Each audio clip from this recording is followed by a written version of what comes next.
নমস্কার, আমি আচার্য পলাশ মায়াংতন্ত্রের জগতে সবাইকে স্বাগত জানাই। প্রতি অমাবস্যায় তারাপীঠ মহাশ্মশানে আমার মায়াংতন্ত্রের মহাযজ্ঞ থাকে। সব তন্ত্র বারবার, মায়াংতন্ত্র একবার। করতে গ্রহের প্রতিকার আচার্য পলাশের মেটাল ট্যাবলেটে জুড়ি মেলা ভার। অবশ্যই এই মেটাল ট্যাবলেট ধারণ করতে হয়, অর্থাৎ পরিধান করতে হয়, কোনো খাওয়ার ট্যাবলেট নয়। অনেকে এসে বলেন যে ধারণ করানো একটু সমস্যা রয়েছে, অর্থাৎ পরানো যাবে না। সেক্ষেত্রে ধারণ ছাড়া প্রতিকার করতে গেলে যে ব্যক্তিকে কাজ হবে সেই ব্যক্তির ছবি এবং নাম প্রয়োজন, তবেই ধারণ ছাড়া প্রতিকার এই তারাপীঠ মহাশ্মশানে মহাযজ্ঞে হয়। আজকে আমার এপিসোড থাকবে তৈলঙ্গ স্বামী। আমি এতদিন তৈলঙ্গ স্বামী মহাপুরুষের তার জন্ম কাহিনী, জন্ম বিবরণ আপনাদেরকে বলেছিলাম। কেন তিনি 280 বছর বেঁচে ছিলেন, কি তার মাহাত্ম্য, সেইটা সম্বন্ধে আজকে আমি বর্ণনা করব। তার আগে একটা কলার বন্ধুকে দেখে নি। জয় মা তারা। জয় মা তারা। বলুন, কে বলছেন, কোথা থেকে বলছেন? শিলিগুড়ি থেকে বলছি। আমি আমার ছেলের সম্বন্ধে জানবো। ছেলের নাম কি মা? সুব্রত মজুমদার। সুব্রত মজুমদার হচ্ছে ছেলের নাম, তাই তো? হ্যাঁ। আপনার নাম কি? হ্যাঁ, আপনার নাম কি বলুন? চন্দনা মজুমদার। আচ্ছা, জন্ম তারিখ বলুন সুব্রতর। চন্দনা মজুমদার। সুব্রতর জন্ম তারিখ বলুন। 2002। 24 কি মাসটা কি? ফেব্রুয়ারি। 24 ফেব্রুয়ারি 2002। হ্যাঁ। জন্ম সময় বলুন। জন্ম সময় 7:55, রবিবার। সকাল 7:55? না না, সন্ধ্যা। রবিবার, তাই তো? হ্যাঁ হ্যাঁ। আমার অনুষ্ঠান দেখেন গ্লোব টিভির পর্দায়? আজকে প্রথম দিন লাইভ। রোজই দেখি, রোজ দেখেন? পাই না, আজকে পেয়ে গেলাম। আচ্ছা, রবিবার জন্মবার বললেন তো? হ্যাঁ হ্যাঁ, ঠিক আছে, রবিবার জন্মবার। আপনার ছেলের হচ্ছে কর্কট রাশি, পুনর্বসু নক্ষত্রে জন্ম এবং কন্যা লগ্নের জাতক। জানেন এটা আপনি? হ্যাঁ হ্যাঁ। প্রশ্ন করুন, কি প্রশ্ন, কি জানার ইচ্ছে আছে?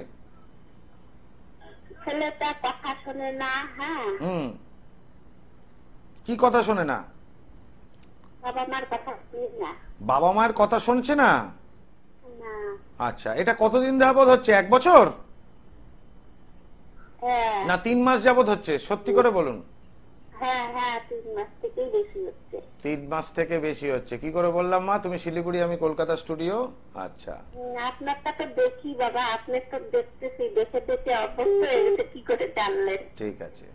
এইবার দেখো মা, এখানে একটা সমস্যা হয়েছে। তোমার ছেলের কন্যা লগ্ন এবং কর্কট রাশি পুনর্বসু নক্ষত্র সাপেক্ষে পঞ্চম ভাবে লগ্নপতি বুধ অবস্থান করছে, অর্থাৎ মকরের ঘরে, এবং সেইখান থেকে কর্কট এবং মকরের একে অপরের দৃষ্টি বিনিময়, বুধ এবং চন্দ্রের দৃষ্টি বিনিময়ে মায়ের সাথে সম্পর্ক খুবই খারাপ প্রথমত, তাই তো? হ্যাঁ ঠিক। নবম ভাবে অবস্থান করছে নবমপতি শুক্র রবিযুক্ত, অর্থাৎ দারিদ্র যোগের একটা সৃষ্টি হলো, এবং নবম ভাবের উপর শনি রাহু একত্রিত ভাবে অবস্থান করছে লগ্ন সাপেক্ষে। তাহলে এক্ষেত্রে বোঝা যাচ্ছে যে পিতার ঘর এবং দশম ভাবে বৃহস্পতি বক্রী থাকাতে এবং দশমপতির সাথে চন্দ্রযুক্ত হওয়াতে তার ফলে পিতার সাথেও সম্পর্ক ভালো নেই, অর্থাৎ ওভারঅল জন্ম ছক অনুযায়ী মাতা পিতার সাথে সন্তানের সম্পর্ক ভালো নেই। ছেলে পড়াশোনা করেছে? আর পড়েনি। বুঝতে পেরেছি। এখানে আমার সব থেকে খারাপ সময় যাচ্ছে বুধের মহাদশা এবং কেতুর অন্তর্দশা। ছেলে বিয়ে করেছে নাকি? না না, 21 বছর বয়স। 21 বছর বয়স, খুব ভালো। কিন্তু কথা হলো গিয়ে 21 বছর বয়সটা এই 2024 সালে এই সমস্যাটা তো থাকবে।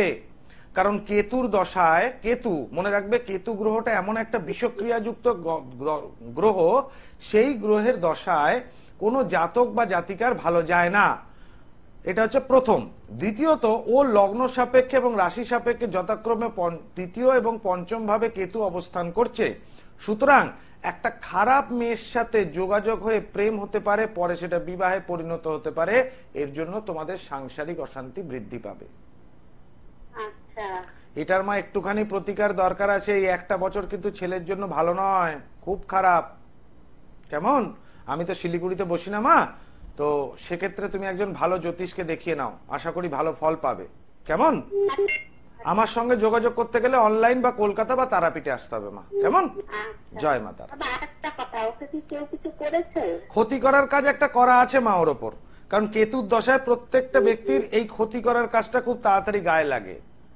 অন্য গ্রহের যদি দশা থাকে অনেক সময় নাও লাগে, কিন্তু শনি বা কেতু গ্রহের যদি দশা চলে বা অন্তর্দশা চলে, সেক্ষেত্রে অন্য ব্যক্তি যারা, তৃতীয় ব্যক্তি দ্বারা, এই যে আমি বলি মানুষের সমস্যা তিনটি কারণে, গ্রহগত সমস্যা, বাস্তুগত সমস্যা, তৃতীয় ব্যক্তি দ্বারা সমস্যা। এখানে গ্রহগত সমস্যা তো আছেই, তৃতীয় ব্যক্তি দ্বারা যে সমস্যা হওয়ার একটা সম্ভাবনা আছে, কিন্তু সেই শর্ট টাইমে তো দেখা যায় না যে তৃতীয় ব্যক্তি প্রভাবটা কতখানি। প্রথম ওপর একদম পরিষ্কার দেখতে পাচ্ছি গ্রহগত সমস্যা, তৃতীয় ব্যক্তি দ্বারা ক্ষতি করা হতে পারে, যার ফলে কিন্তু এই অশুভত্ব হয়েছে। কেমন? জয় মা তারা। আর বাবা আমার শরীরটা না ভালো যাচ্ছে না। ঠিকই কথা, তোমার শরীরটা খারাপ হওয়ার কারণ হচ্ছে তন্ত্রক্রিয়া করে ক্ষতি করার সম্ভাবনা আছে তোমার ফ্যামিলির। কেমন মা? জয় মা তারা। আমি ভারতবর্ষের সাধক এবং মনীষীদের সম্বন্ধে এই গ্লোব টিভি পর্দায় আপনাদেরকে অনুষ্ঠানে বলছি। তৈলঙ্গ স্বামী, তিনি, তার গুরু হচ্ছে ভগীরথানন্দ সরস্বতী, অর্থাৎ ভগীরথানন্দ সরস্বতী। গুরুর কাছে তিনি ৭৮ বছর বয়সে পুষ্করে সন্ন্যাস দীক্ষা গ্রহণ করেন। তারপর হঠযোগ ও রাজযোগের দুরূহ সোপানগুলো একে একে অতিক্রম করেন ১০ বছরে। এই দুরূহ সোপানগুলো অতিক্রম করার পর যখন স্বামীজির, অর্থাৎ গণপতি সরস্বতী, তৈলঙ্গ স্বামীর দীক্ষার পর নাম হয়, অর্থাৎ শিবরামের দীক্ষার পর নাম হয় গণপতি সরস্বতী, এবং যেহেতু তিনি অন্ধ্রপ্রদেশে জন্মগ্রহণ করেন, অর্থাৎ তৈলঙ্গ দেশ থেকে আসেন বলে লোকে তাকে তৈলঙ্গ স্বামী বলে ডাকতেন। তাহলে এই ৮৮ বছর, মানে ৭৮ থেকে ৮৮ বছর, ১০ বছর লাগে তার হঠযোগ এবং রাজযোগের দুরূহ সোপানগুলো অতিক্রম করার পর ৮৮ বছর যখন তার বয়স হয়, সেই সময় তার গুরু ভগীরথানন্দ সরস্বতী পরলোকে গমন করেন, অর্থাৎ দেহত্যাগ করেন। এইবার সেই সময়, অর্থাৎ ৮৮ বছর বয়সে তিনি সেই আশ্রম থেকে বেরিয়ে পড়েন তীর্থক্ষেত্রে যাত্রা করার জন্য।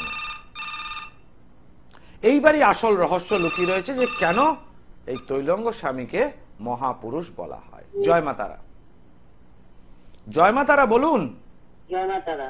বলুন, কে বলছেন, কোথা থেকে বলছেন? আমি বারাসাত থেকে বলছি, ছেলের জন্য। আপনার নাম কি মা? নাম আশিস রায়চৌধুরী। আপনার ছেলের নাম আশিস রায়চৌধুরী, আপনার নাম কি? আমার নাম হচ্ছে মানসী রায়চৌধুরী। মানসী রায়চৌধুরী, আচ্ছা। ছেলের নাম, জন্ম তারিখ বলুন। জন্ম তারিখ হচ্ছে ৫/৭/৯০। ৫/৭/১৯৯০। টাইম মা? Time ৪:১৩ AM, Kolkata. আচ্ছা, এখন আপনি বারাসাত থেকে বলছেন, তাই তো? শুক্রবার জন্মবার? শুক্রবার না তো বৃহস্পতিবার হচ্ছে। বৃহস্পতিবার হচ্ছে, আচ্ছা। আমি আরেকবার বলি, ৫ই জানুয়ারি ১৯৯০। জানুয়ারি না শাস্ত্রী। কত? জুলাই। ৫ই জুলাই? ৫/৭। ৫ই জুলাই, আচ্ছা, ১৯৯০। ঠিক আছে, বৃহস্পতিবার জন্মবার? হ্যাঁ হ্যাঁ, ঠিক আছে। এখানে যেটা দেখতে পাচ্ছি, ওর লগ্ন হচ্ছে সিংহ লগ্ন, বৃশ্চিক রাশি, নক্ষত্র হচ্ছে অনুরাধা নক্ষত্রে জন্ম, তাই তো? ঠিক আছে। এখন প্রশ্ন কি নিয়ে মা, বলুন। এখন হচ্ছে সবকিছু ঠিকঠাক আছে, এখন বিবাহ বন্ধনে আবদ্ধ হতে পারছে না। মানে বিবাহের জন্য চেষ্টা করছেন কিন্তু বিবাহ স্থির হচ্ছে না, এটাই তো? এরও পছন্দ হচ্ছে না, যেখানে পছন্দ হচ্ছে সেখানে ঠিকঠাক এই বিয়ে করতে চাচ্ছে না। আচ্ছা, এরকম হচ্ছে। অনেক যেখানে পছন্দ হচ্ছে সেখানে দেখা যাচ্ছে অন্যরকম, মানে মাঙ্গলিক এরকম বাধা বিপত্তি সমস্যা হচ্ছে। মাঙ্গলিক? কার মাঙ্গলিক? এই মেয়েদের আর কি আসছে। হ্যাঁ, আপনার ছেলের কোনো মাঙ্গলিক দোষ নেই না, ওর নেই বলেই তো তফাৎটা হচ্ছে এই সমস্ত। নাচতে যাচ্ছি কারোর কাছে হয়তো, বা এরকম আমার যেখানে পছন্দ হচ্ছে না সেখানে তারা দৌড়ি করছে আমার বাড়িতে। এইবার একটা পরিষ্কার কথা বলি, কত বছর ধরে আপনি চেষ্টা করছেন? বছর খানেক। তাহলে এটা হলে গেল আপনার 2024 সাল, তার মানে 2023 সাল থেকে চেষ্টা করছেন, তাই তো? ছেলের বর্তমান যে গ্রহর দশা এবং অন্তর্দশা অনুযায়ী এবং লগ্ন এবং রাশি সাপেক্ষে যেটুকু আমি পাচ্ছি মা, বিবাহ হওয়ায় কোনো সমস্যা নেই, একদম গ্রহগত কারণে বিবাহের যোগ চলছে, পরিষ্কার কথা। যোগ তো চলছে, আবার কবে হতে পারে? এই তো যোগ চলছে এখন, কিন্তু এখানে যদি যোগ চলাকালীন যদি বিবাহ স্থির না হয় তাহলে ধরে নিতে হবে তৃতীয় ব্যক্তি দ্বারা বিবাহ আটকানো রয়েছে, অর্থাৎ কেউ তন্ত্রক্রিয়া করে আপনার ছেলের বিয়ে আটকে রেখেছে। আপনার ছেলে কি সরকারি চাকরি করে? School teacher?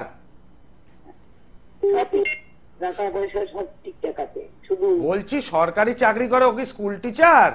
না না, স্কুল টিচার না, ও ইসে আছে, ইন্স্যুরেন্সে। আচ্ছা, এখন যেটা দেখতে পাচ্ছি মা, এই জায়গাটা কিন্তু তৃতীয় ব্যক্তি দ্বারা মেয়ের ছেলের মাঙ্গলিক দোষ নেই, বর্তমান যে দশা অন্তর্দশা দিয়ে যাচ্ছে সেটাও কোনো সমস্যা নেই।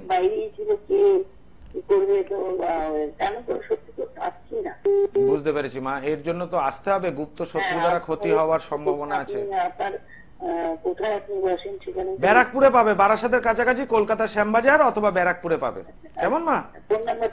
একবার ফোন নাম্বারে ফোন করে নিয়ে চলে আসবে, কেমন? ছেলে না আসতে পারলে ছেলের ছবি নিয়ে আসতে হবে অতি অবশ্যই। জয় মা তারা। দর্শক বন্ধু, আমি প্রত্যেকটা ব্যক্তিকে সহযোগিতা করি। আমি যখন ভারতবর্ষের সাধক সম্বন্ধে আপনাদেরকে বর্ণনা টিভি অনুষ্ঠানে দিচ্ছি, তো সাধক হওয়ার জন্য মূল মন্ত্র হচ্ছে নিজেকে ভালো রাখতে হবে, অর্থাৎ ভালো মনের মানুষ হতে হবে। এবং যার জন্য আমি ঠিক করেছি আমার কাছে যারা যোগাযোগ করবেন প্রত্যেকটা ব্যক্তিকে আগে সমস্যার সমাধান আগে করব। অতি অবশ্যই সমাধান করার জন্য একটা মূল্য ধার্য হয়, সেটা সমাধান হওয়ার পর নেব। কারণ আমার কাছে যদি 50 জনই আসেন, ঈশ্বরের আশীর্বাদে আমি 50 জনকেই সফলতা দেব। আমি ধরেই নেব যে 40 জন ভালো লোক হবেন যারা সমস্যা মেটানোর পর টাকা দিয়ে যাবেন, 10 জন দেবেন না। তবুও পাপের ভাগীদার আমি হব না, কারণ যখন সাধকদের সম্বন্ধে, সেই মহাপুরুষ সম্বন্ধে আপনাদের যখন টিভিতে বলছি, তখন নিজেকেও একটু উদার হতে হবে। যার জন্য আমি প্রত্যেকটা মানুষকে আগে সমস্যার সমাধান আগে করি, অবশ্যই তারপর মূল্য নিই। আমার টিভিতেও যেটা বলি সেটাও চেম্বারে। আমি কাউকে কোনোদিন বলি না পুজোর জন্য এই খরচা আছে, এই দ্রব্য কিনতে হবে, এর জন্য এই খরচা, ওই দ্রব্য কিনতে হবে, এর জন্য এই খরচা, এসব বলি না। যে 2000, 5000, 10,000 এ পুজো করবো, তা কোনো রকম ব্যাপার নেই। যেটা টিভিতে সেটাই চেম্বারে। প্রয়োজনীয় কবচ তাবিজ একদম প্রয়োজনীয় ভাবে দিই, সমস্যার সমাধান হবে, তারপরই মূল্য নেব। অবশ্যই আমি একজন পেশায় জ্যোতিষ, আমার ফিস বেশি, সেই ফিস দিয়ে কথা বলতে হয়। এটা আমার পেশা, জ্যোতিষটা, আর তন্ত্রটা আমার কাছে সাধনা। জয় মা তারা। জয় মা তারা। বলুন কে বলছেন, কোথা থেকে বলছেন? আচ্ছা, আমি কৃষ্ণা দত্ত বলছি, সোনারপুর থেকে। সোনারপুর থেকে কৃষ্ণা দত্ত, বলুন কি জানতে চাইছেন? আমার শরীর স্বাস্থ্য সম্বন্ধে জানতে চাই। জন্ম তারিখ বলুন কৃষ্ণা দেবী। 1969, 31 অক্টোবর। 31 অক্টোবর 1969, 69। টাইমটা বলুন। দুপুর 12:30। 12:30। জন্মস্থান? বাংলাদেশ, খুলনা। খুলনা। শুক্রবার জন্মবার? হ্যাঁ হ্যাঁ, শুক্রবার। শুক্রবার জন্মবার। আপনার এখানে রাশি ভিত্তিক যে গণনা পাচ্ছি, আপনার মিথুন রাশি, পুনর্বসু নক্ষত্রে জন্ম এবং মকর লগ্নের জাতিকা, আপনি জানেন? না, আমি জানি না এটা। আজকে জানলেন? হ্যাঁ, আজকে আমি কল করলাম, আমি কোনোদিন করিনি। কি আপনি কি জানেন? কর্কট? আমি কোনো কিছু জানি না। জানেন না? আচ্ছা, এখন কি সমস্যা হচ্ছে বলুন? এই শরীরে মাঝে মাঝে একটু অসুবিধা হচ্ছে। কি অসুবিধা হচ্ছে? এই গায়ে হাত পা ব্যথা বেদনা। আচ্ছা মা, বয়স বাড়লে তো একটু ব্যথা বেদনা থাকবে, থাকবে না? আর পারিবারিক সমস্যাও আছে না। আচ্ছা আচ্ছা, এই ব্যথা বেদনা এবং পারিবারিক সমস্যা কত সাল থেকে তৈরি হয়েছে? 2018 সাল থেকে? আমার বিয়ে হয়েছে 2000 সালে। 2000 সালে। আচ্ছা, আর পরে মোটামুটি 5 বছর পর থেকে আমি বুঝতে পারছি একটা অন্যরকম সম্পর্কে আছে, এটা আমি জানতে পেরেছি। সে আপনার স্বামী? হ্যাঁ, তা আপনি চাইছেন সেই সম্পর্ক কি এখনো আছে? এখনো আছে, আমার একটা মেয়ে আছে। বুঝতে পেরেছি। তাহলে সেক্ষেত্রে তোমার টিভির অনুষ্ঠানে হবে না, সেক্ষেত্রে স্বামীর ছবি নিয়ে একটু যোগাযোগ করতে হবে। আর স্বামীর যদি জন্ম তারিখ থাকে তাহলে নিয়ে আসবেন, কেমন? আমাকে গড়িয়াহাট বালিগঞ্জ স্টেশনের পাশে যে চেম্বার রয়েছে, গড়িয়াহাট চেম্বার, ওখানে পাবেন। বুকিং নাম্বারে ফোন করে চলে আসুন। নিশ্চয়ই আপনি যদি চান সেই মেয়েটির সাথে আলাদা করতে, তবে সেই মেয়েটির নাম বা ছবি থাকলে ভালো হয়, না থাকলেও চলবে, যোগাযোগ করে নেবেন, কেমন? জয় মা তারা। দর্শক বন্ধু, আমি যার জন্য সবাইকে আগে সমস্যা মুক্ত করি, তারপর কাজের জন্য যে খরচ হবে সেই মূল্যটা নিই, এবং প্রত্যেকটা মানুষ আমার কাছে এসে উপকার পান। তা আসছি, শ্রীমৎ তৈলঙ্গ স্বামী 88 যখন বছর বয়স তার, সেই 88 বছর বয়সে তিনি তীর্থস্থানে বেরিয়ে পড়লেন। বলে রাখি, তৈলঙ্গ স্বামী এমন মহাপুরুষ, হঠযোগ এবং রাজযোগ কমপ্লিট করেন। অবশ্যই হরি প্রত্যেকের জন্য আয়ু নির্ধারণ করেন, কিন্তু তারও কিছু নিজস্ব গুণাগুণ রয়েছে। 280 বছর তিনি বেঁচে ছিলেন, ওভারঅল 280 ইয়ার্স, অর্থাৎ 280 বছর। রামেশ্বর ধামে আমি আবার ঘটনাটা বলি যে কেন তৈলঙ্গ স্বামীকে মহাপুরুষ বলা হয় এবং সিদ্ধতান্ত্রিক সিদ্ধ পুরুষ। রামেশ্বর ধামে এক মেলার উপস্থিত হয়। সেই মেলা চলাকালীন এক দরিদ্র ব্রাহ্মণ পুত্র হঠাৎ করে ওই মেলাতে রামেশ্বর ধামে দেহত্যাগ করেন। সেই দরিদ্র ব্রাহ্মণ পুত্রের যখন প্রাণ চলে যায় সেই মেলাতে, তখন চারিদিকে হই হই পড়ে যায়, সবাই ছোটাছুটি করতে আরম্ভ করেন এবং সেখানে জড়ো হয়। শ্রীমৎ তৈলঙ্গ স্বামী সেই ভিড় দেখে সেখানে এগিয়ে এলেন। আমি আগে কলার বন্ধুকে দেখে নিই।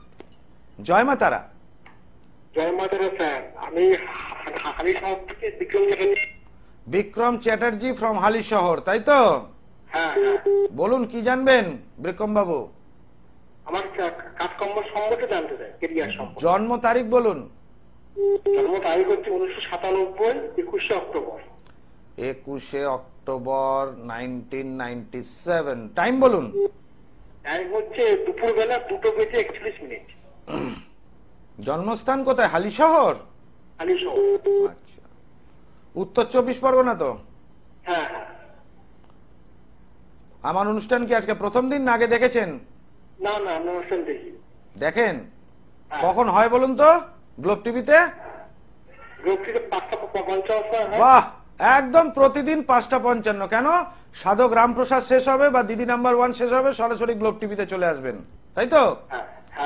আচ্ছা, এখানে যেটা দশা দেখতে পাচ্ছি, শনির মহাদশা, শনির অন্তর্দশা শুরু হয়েছে 2023 সাল থেকে। সময় তো খুব একটা ভালো যাচ্ছে না। বলুন প্রশ্ন কি নিয়ে? একটা কাজ করার বিষয়, কোন দিকে যাবো এগোবো সেটা। আচ্ছা, এখন দেখুন, এটা যেটা দেখতে পাচ্ছি, কুম্ভ লগ্ন এবং মিথুন রাশির জাতক আপনি।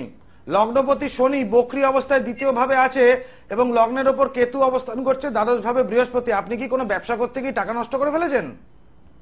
না, তেমন কিছু করি না এখন। কি কাজ করছেন এখন বলুন? আমি একটা প্রাইভেট ব্যাংকে কাজ করি। প্রাইভেট ব্যাংকে কাজ করছেন? লোন নিয়েছেন কি ব্যাংক থেকে? না। এখন সমস্যাটা কি হচ্ছে বলুন? মানে এই প্রাইভেট ব্যাংকের থেকে কাজ করছি, ঠিক আছে, এখানে অতটা ভালো লাগছে না। এর থেকে কি ভালো কিছু করতে পারবো জীবনে? আচ্ছা, এটাই হচ্ছে কথা আপনার, ভালো কিছু করতে পারবেন কিনা জীবনে। হ্যাঁ। আচ্ছা ঠিক আছে, দেখে বলে দিচ্ছি। দেখুন, বর্তমান যে দশা থাকছে সেটা শনির মহাদশা, শনির অন্তর্দশা। আপনার লগ্নপতি হওয়া সত্ত্বেও শনি বক্রী থাকাতে এই দশায় আপনার কিছু প্রাপ্তিযোগ থাকবে, কিন্তু সেই প্রাপ্তিযোগ পাওয়ার অনুকূলে কম পাবেন। কথা বুঝলেন? আপনার ধরুন পাওয়া থাকলেও 5 টাকা, আমি একটা উদাহরণ দিচ্ছি, সেই 5 টাকাটা আপনি না পেয়ে পাবেন 2 টাকা, অর্ধেকেরও কম। কেন? আপনার জন্মছক অনুযায়ী শনি বক্রী অবস্থায় রয়েছে। এরপরে আসছে বুধ, যথাক্রমে কেতু এবং শুক্র। এই অবস্থায় যদি বিচার করা যায়, লগ্নস্থ কেতু অবস্থান করছে, অর্থাৎ আপনার উপর তন্ত্র ক্রিয়া দ্বারা একটা ক্ষতি হওয়ার সম্ভাবনা আসছে। মেন্টালি একটা ডিপ্রেশন বা মানসিক একটা রোগের একটা পরিণত হওয়ার সম্ভাবনা আছে। আপনার ব্রেনের ওপর একটা বড়সড় প্রভাব বিস্তার হবে তন্ত্রক্রিয়া দ্বারা। কবে কবে হবে সেটা বলতে পারবো না, কিন্তু এটা হওয়ার সম্ভাবনা খুব শীঘ্রই না হলেও আছে। আর বর্তমানে যেখানে কর্ম করছেন সেটা একদমই চেঞ্জ করার চেষ্টা করবেন না, কেমন? জয় মা তারা। দর্শক বন্ধু, অবশ্যই সমস্যা থাকলে চলার পথের রাস্তা একজন জ্যোতিষী বলে দেয়, সেটাই আমি বলে দেবো। কিন্তু প্রতিকার যেটা হয় সেটা তন্ত্র মতে প্রতিকার হয় আমার। আমি আগে এটা এপিসোডটা কমপ্লিট করি। তো সেই রামেশ্বর ধামে সেই ব্রাহ্মণ পুত্রের প্রাণ যখন নাশ হয়, অর্থাৎ প্রাণ চলে যাওয়ার পর, প্রাণ ত্যাগ করার পর, সেই সময় ওখানে ভিড় জড়ো হয়। তৈলঙ্গ স্বামী সেটা দেখার পর সেখানে এসে উপস্থিত হন। তিনি দেখলেন এক ব্রাহ্মণ পুত্র শুয়ে রয়েছে, প্রাণহীন দেহ তার পড়ে রয়েছে মাটিতে। চারিদিকে লোকে লোকারণ্য, সবাই ছোটাছুটি করছে। উনি তার কমণ্ডলু থেকে একটু জল তার উপর ছিটিয়ে দিলেন। সব দেহে প্রাণ ফিরে এলো। সেই বালক পুত্র, ব্রাহ্মণ পুত্র উঠে দাঁড়ালো এবং তাকে প্রণাম করলো। এরপরই তৈলঙ্গ স্বামী কোথায় হারিয়ে গেলেন মেলার মধ্যে, কেউ তার খবর পেল না। এছাড়াও অন্য যারা সাধক সেই রামেশ্বর ধামে উপস্থিত ছিলেন, তাদের কানে এই কথাটা পৌঁছলো। তারা বুঝতে পারলেন যে এই ঘটনা ঘটাতে পারেন একমাত্র ভগীরথানন্দ সরস্বতীর শিষ্য গণপতি সরস্বতী। যেহেতু তিনি তৈলঙ্গ দেশ থেকে আগত বলে জনগণ তাকে তৈলঙ্গ স্বামী বলে ডাকতেন বা তৈলঙ্গ মহারাজ বলে ডাকতেন। 280 বছর তিনি বেঁচে ছিলেন। এই 280 বছর তার জীবনকালে তিনি কিন্তু নিজেকে লোক সমাজের আড়ালে রাখেননি। প্রত্যেকটা মানুষের ভালোর কাজ করেছেন। 100 বছর নয়, 180 বছরও নয়, 280 বছর বেঁচে ছিলেন। সুতরাং এটা সাধারণ লোক করতে পারেন না। তৈলঙ্গ স্বামী যখন ধ্যান করতেন, জলের ভেতর দিনের পর দিন ধ্যান করতে পারতেন নিচে, এবং যখন ভূমিতে ধ্যান করছেন তখন ভূমি থেকে শূন্যে উঠতে পারতেন। এই শক্তি সবার মধ্যে থাকে না। জয় মা তারা। জয় মা তারা। বলুন, কে বলছেন, কোথা থেকে বলছেন? আমি হাওড়া থেকে বলছি, অরিজিৎ ব্যানার্জি। আচ্ছা, বলুন, তাড়াতাড়ি বলুন। হ্যাঁ, আমার কেরিয়ারের বিষয়ে জানতে চাইছি।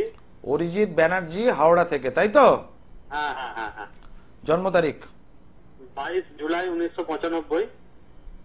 22 জুলাই 1995। টাইম? সন্ধ্যে 7:45। 12 সাথে 19, 7:45। জন্মস্থান? হাওড়া, কলকাতা। কলকাতা। প্রশ্ন করুন ঝটপট, টাইম নেই। নতুন বেটারমেন্ট চাকরি। নতুন বেটারমেন্ট। এখন কিসে কাজ করছেন? এখন একটা কাজ করছি, টেকনিক্যাল এলইডি লাইট তৈরির কারখানা। যে চাকরি করছেন ওটা থাকুন, হ্যাঁ, এখন চেঞ্জ করবেন না। রাহুর মহাদশা, শুক্রের অন্তর্দশা, ঠিক আছে? এখন এই মুহূর্তে চাকরিটা না চেঞ্জ করাই ভালো। আচ্ছা, সময় খুব কম, নইলে আর একটু গাইড করতে পারতাম। জয় মা তারা। এই যে তারাপীঠ মহাশ্মশানে প্রতি অমাবস্যায় আমার মহাযজ্ঞ হয় মায়াংতন্ত্রের। সবতন্ত্র বারবার, মায়াংতন্ত্র একবার। করতে গ্রহের প্রতিকার আচার্য পলাশের মেটাল ট্যাবলেটের জুড়ি মেলা ভার। অবশ্যই এই মেটাল ট্যাবলেট পরিধান করতে হয়, পড়তে হয়। আর এই যে জ্যোতিষ মতে আমি বিচার করি, প্রেডিকশন করি, এই প্রেডিকশনটা থাকে একদম নির্ভুল, অর্থাৎ বিচারটা একদম সঠিক, যার জন্য প্রথম স্টেপটা উতরে যায়। ঠিক আছে? সমস্যাটা কোন জায়গায় হয়েছে সেটা যদি ধরা যায়, এক চান্সে প্রতিকার করা সম্ভব। এবং অনেকে এসে বলেন যে আমার ছেলেকে বা আমার স্বামীকে বা আমার মেয়েকে কিছু পড়ানো যাবে না।